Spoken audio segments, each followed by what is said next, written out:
东区甲南京商圈又搁传出讲有店家要搬走，因为租金伤过贵，搁再加上人愈来愈少的一个压力。伫个南京商圈已经在地经营12年的这老品牌天青港式盐茶，后个月15号就要结束营业。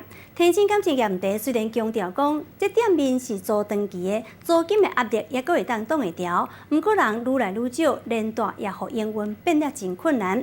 另外，伫个东区真有名这东升园车轮价哦，同款嘛是因为讲人愈来愈少，租金伤过贵。虽然讲厝头家最近哦几年拢有改落价，毋过无人调就无钱调，同款9月中就会换地点，重新过来营业。虾黄配芝麻。柑仔阿包入去饼皮内底，台北市东区有名的东升园红豆仔饼已经做20年啊，毋过老品牌即马嘛袂堪要厝税遐尼贵，决定9月中要换所在。人潮的话，今年真的少得特别严重，今年可能又差了去年个2-3成。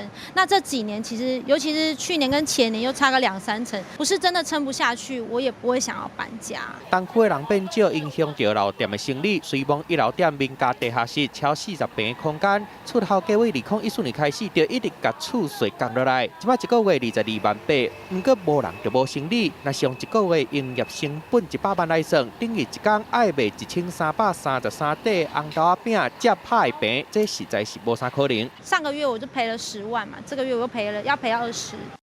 其实伫同一条巷仔内底，7月王品下开炸牛，嘛因为了钱的关系，2年来就伤大。那东区有厝税压力，边仔南京商圈已经开12年的老店，天青港式盐茶嘛要收啊。大环境影响是有差的。那南京这边的话，尤其像小巨蛋这边，它人潮并没有那么集中。目前在评估新北市或者是外县市几个人潮比较聚集一点的商圈。虽望头家一直强调厝税不是收店的原因，敢若靠老主顾实在真歹个动落，所以老品牌敢若会当另外个找所在。记者综合报道。